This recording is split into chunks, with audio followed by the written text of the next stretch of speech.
thank you for being with us this morning, my friend. This is a case that has really captivated a lot of interest and attention. As you were telling us earlier on the show, for any courties who might have missed it, she gets prison mail from people across the globe. And I'm thinking from Court TV viewers, because we air over in the UK, and we'll be talking about that a little bit more. But since our last report, just within the past hour, I'm hearing from a lot of Court TV viewers, and they're blowing up Twitter. They're sending you and I both messages about this case. They are watching very closely.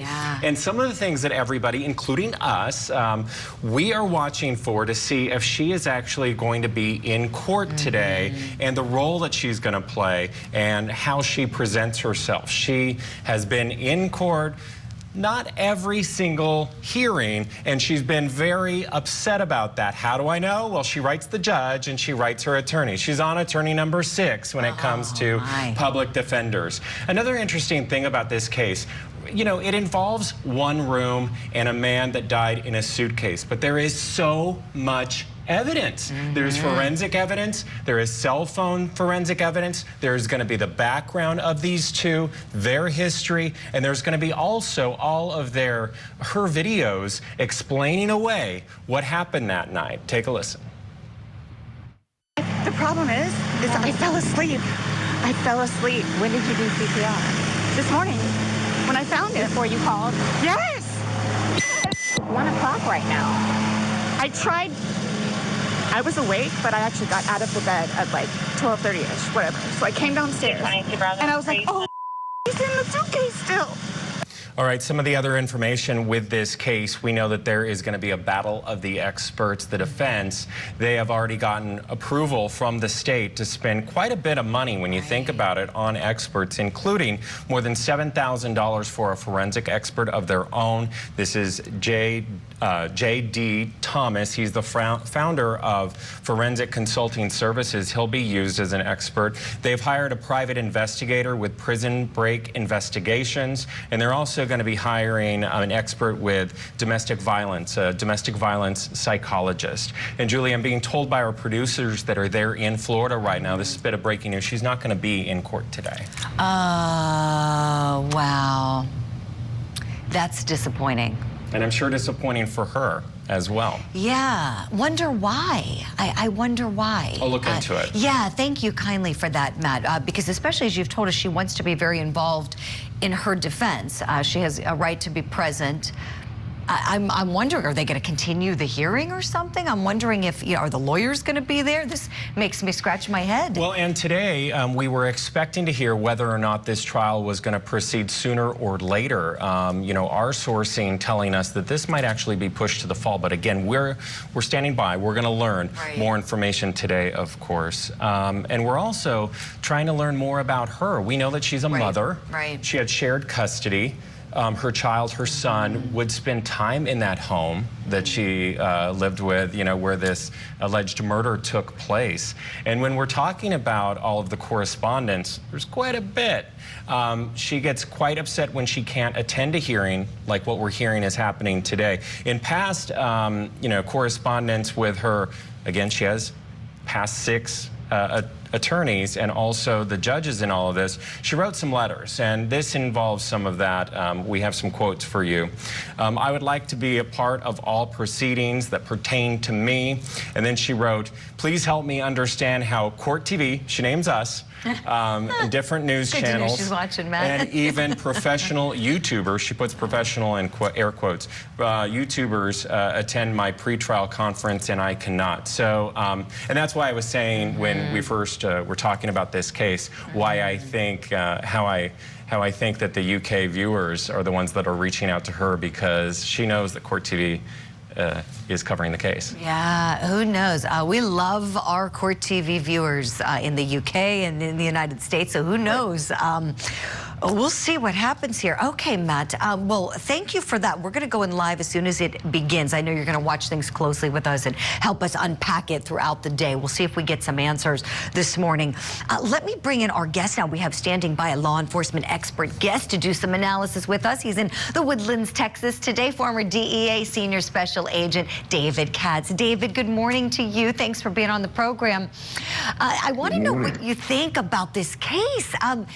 It's bizarre. Now we're hearing that she's going to be putting forth this defense of what's sometimes referred to as the battered wife defense, alleging that she's a victim of domestic violence and this all happened because of what she experienced.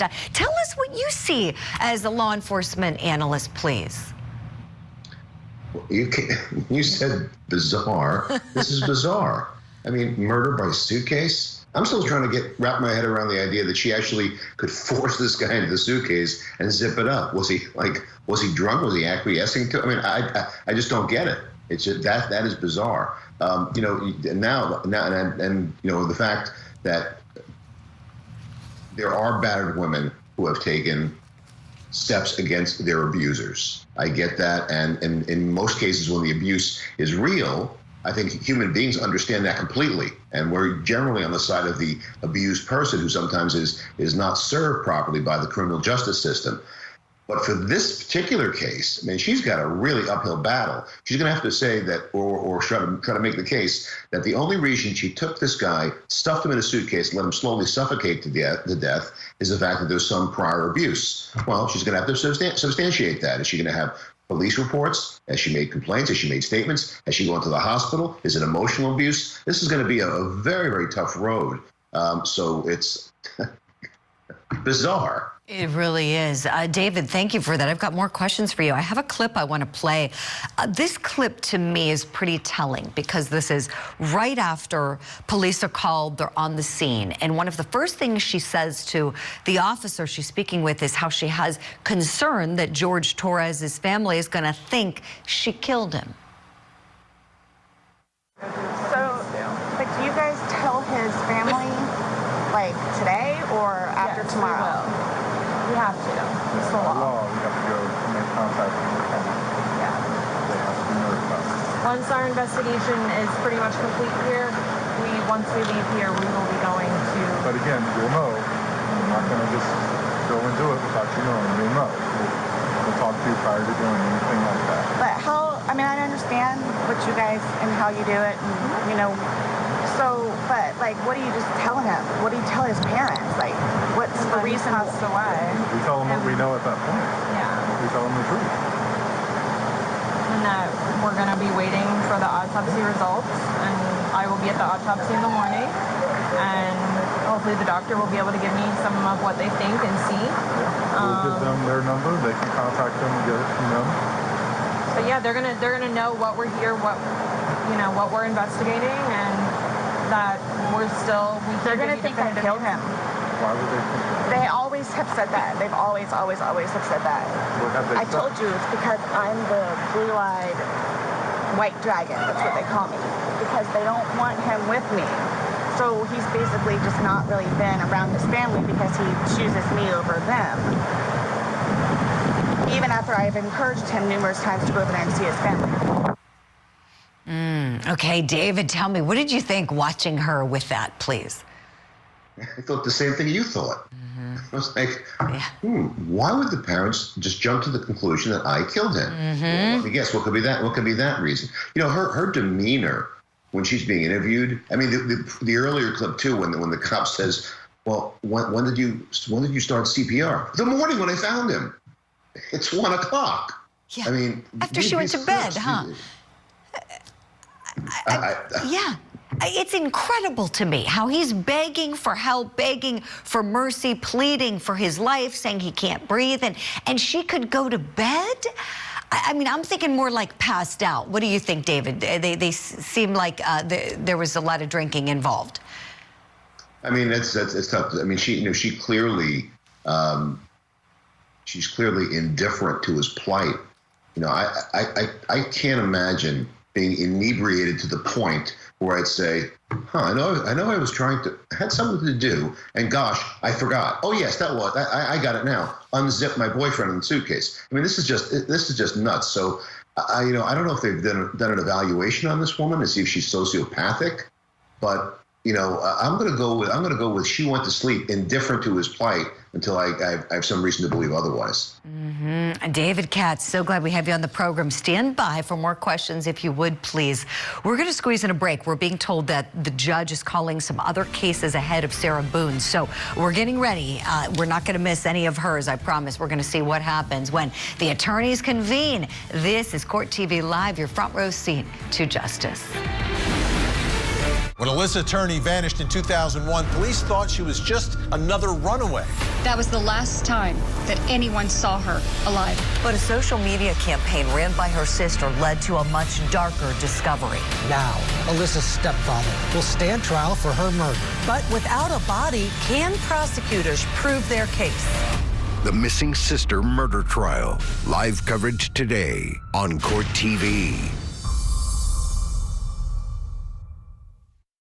I've made some other inroads with battered woman shelters, trying to get their psychologists, who'd be willing. Problem is willing to testify, basically. Okay. Because of the concern about the compensation rate for testimony? Well, that's one of the things. And to be honest with you, this case has had so much notoriety that people don't want to be involved.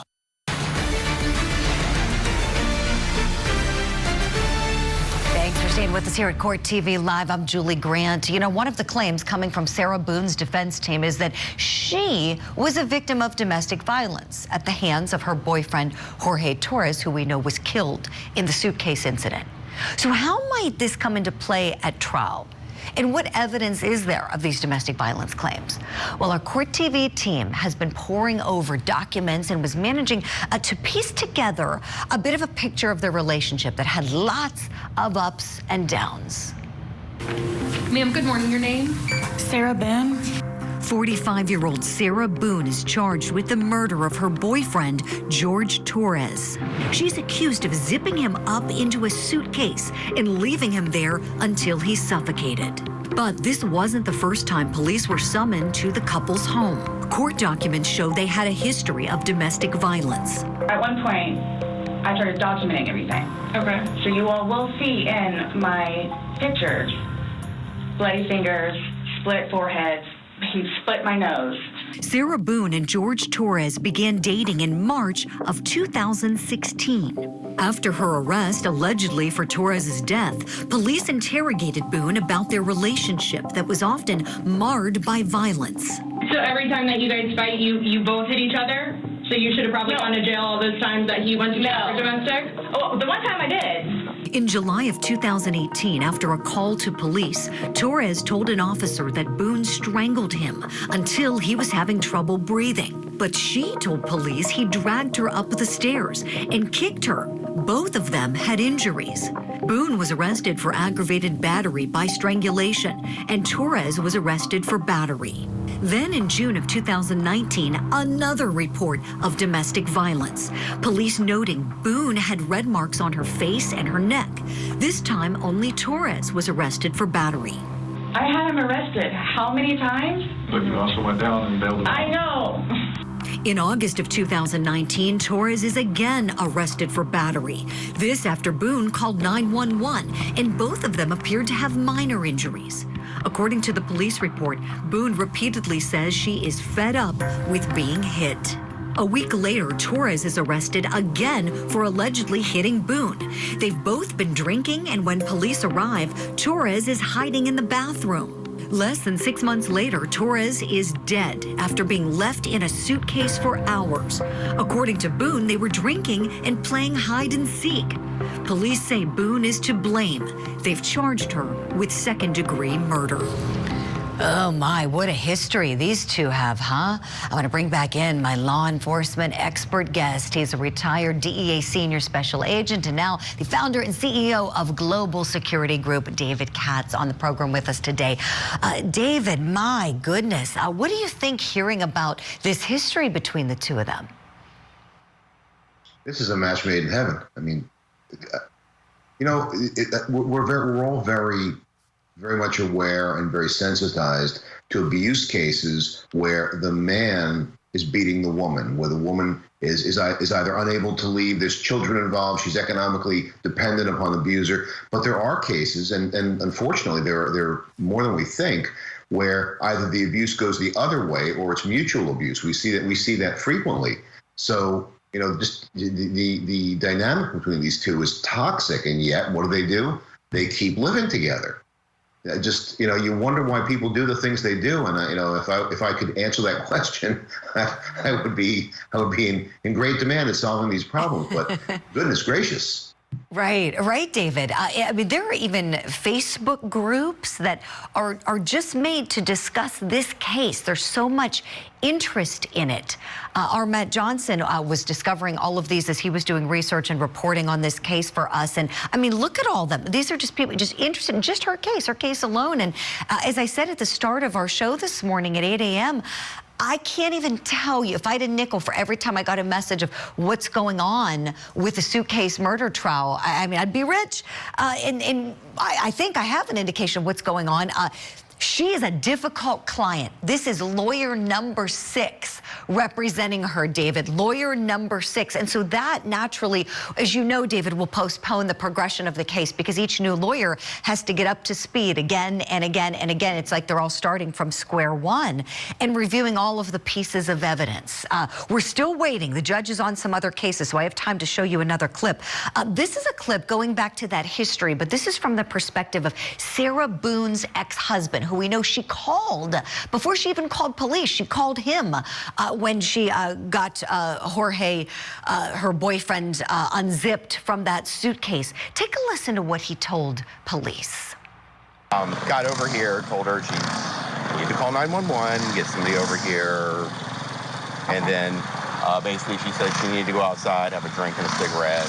Do you know if he has any medical issues or? I don't. Okay, but you've met him before? I've met him before, yes. Okay. Yes, they've got a whole fun history. Oh, really? Oh, you guys have called over this way. For the two of them? Yeah, he's been arrested like I think 5 times for violence against her, so. Really? Okay, I'm not familiar with so, I haven't been here personally. So they have he's currently on parole because of it, so. Because of domestic violence with her? Yes. Oh, okay. Yes, from last time. He got, whatever it's called, like retrial something or other. He had to go to a domestic violence class. Okay. I know he was doing it, a parole officer, stuff like that. But I mean, like, every time she'd have him arrested, the next day she was trying to get him bailed out too. So I don't know what it is. Oh, my. And David, the thing that jumped out at me here, and I'm a layperson, and I'm watching this, if I'm the police officer and you're hearing, he says he had to tell her to call 911. Like she didn't think to do that. Oh, my God, my boyfriend's dead. I need to try to get some help here. He looks like he's not breathing or alive. I mean, what do you think, David? Well, I mean, people sometimes do things when they're under extreme stress that are weird or may appear inappropriate or even suggest consciousness of guilt. So the fact that she may have just called him prior to 911, you can cut that either way. I mean, she could easily be in the mental state where I don't know what to do. I wake up and I don't mean to make light of it, but I've got my boyfriend dead in a suitcase. My God, what should I do? Or it could very well be the other way, that okay, now I gotta figure a way around this situation, come up with some story. And she calls the ex to get some guidance to maybe figure out a way to add normalcy to this case that, as we've both agreed, is quite bizarre. Yeah, it sure is. Well said, David. Oh my gosh, I still can't wrap my mind around how all of this happened. And what else is bizarre is that he had blunt force trauma to his head. He had scratches on his neck and his back. And so what really happened before he wound up zipped up in the suitcase?